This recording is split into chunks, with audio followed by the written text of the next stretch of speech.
talking about the books I read this summer. And what I have here is the latest horror novel from the Anishinaabe creative writing legend, Hayden Taylor. And it's simply titled Cold, a Novel.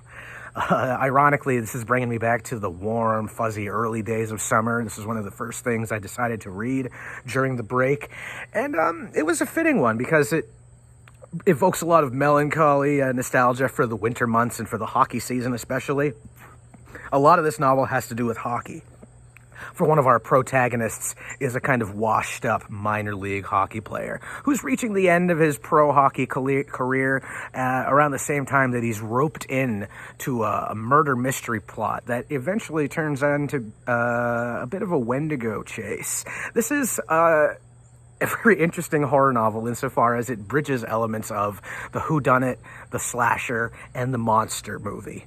Or the monster tale, that is. Because you got the Anishinaabe Wendigo figure who appears in a lot of settler media in a lot of gross and appropriative ways. And so you have a lot of figures from the current generation of Cree and Anishinaabe creative writers who are trying to reclaim the Wendigo as an integral spiritual presence in, their cosmologies, but also to correct the misapprehensions that we may have about just how frightening and how close of a threat the Wendigo is to us. This novel takes place in the big city of, I think it's Toronto, and it involves an ensemble of characters. For a whodunit implies a whole roster of figures who can be picked off one by one until the true killer is revealed.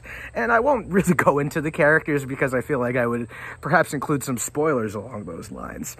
But there are some really ghastly kill scenes. There's a lot of really dark comedy, a lot of self-referential indigenous studies humor, all things Hayden Taylor is rightly famous for.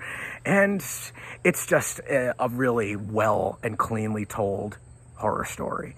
No questions asked. It did not make the cut for my indigenous horror syllabus, but I do think I'm going to include it on a syllabus for next semester on a course titled Indigenous Sacred Stories. Not a title I chose, one that I'm going to be pushing up against as much as I can, but I think I'm going to stick this novel at the end because it'll be bringing us into the spring months, winter will be wrapping up, and it'll be a nice little treat for the students to read something by as great of an author as Hayden Taylor on a subject as popular and in need of knowledge correction as the Wendigo mythologies of the Anishinaabe peoples. Can't recommend this novel enough. Hayden Taylor, can never really go wrong with him. Check it out.